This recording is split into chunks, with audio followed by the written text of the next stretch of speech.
Hello guys, welcome Physics Buddies. And this entire video will be full of knowledge and can fill up your curiosity about things. Let's go! So today's video will be about the Bohr model. And we will learn about the Bohr model of an atom. Prior to Bohr, there were a number of scientists who were working on the structure of an atom. So Rutherford is one of them, and his model is the closest model to Bohr's model of an atom. In fact, the Rutherford's model of an atom had a major drawback that could not explain the stability.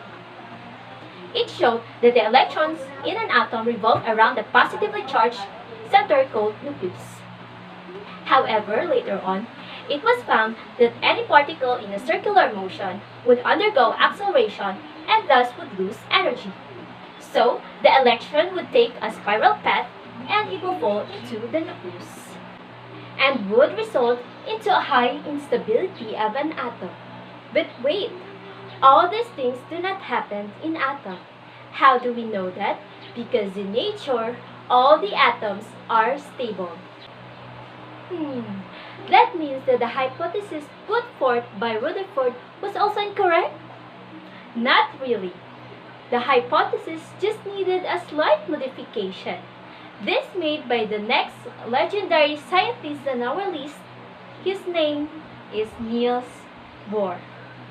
In 1913, he made a few additional explanations to describe an atomic structure. The postulates put forward by Niels Bohr were as follows.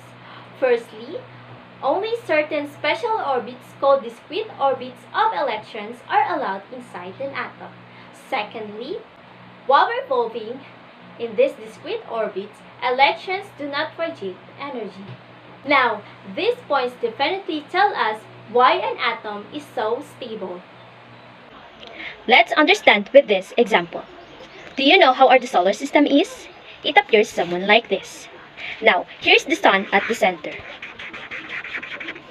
which is stationary, while the planets revolve around it. Here are the planets. But have you noticed that the planets revolving around the sun is in a fixed path? Yes, they encircle the sun in a defined orbits, like this. In a similar way, we have the atomic structure. Now, here's the nucleus act like the sun at the center.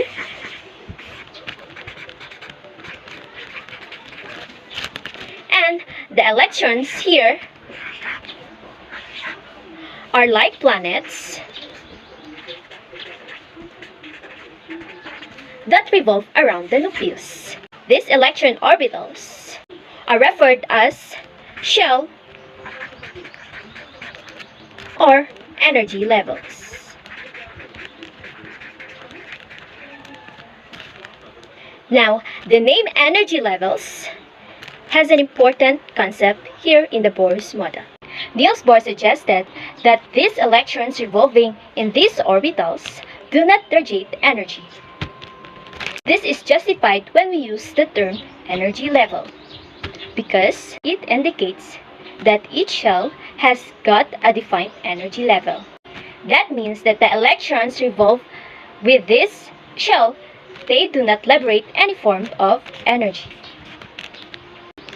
Now, this energy level is represented by the letters K, L, M, N, and so on, or the numbers 1, 2, 3, 4, and so on. Is that the structure of an atom? Not really. Now, here is the neutron discovered by Sir James Chadwick around the year 1932. The neutron charge is neutral, denoted by small letter n, and its mass is equivalent to the proton, which is the positively charged. Now, we have the complete design of an atom. In the center, we have the proton, which is positively charged, together with the neutral neutron, and the electron, which is negatively charged, revolve in a fixed orbital around the nucleus.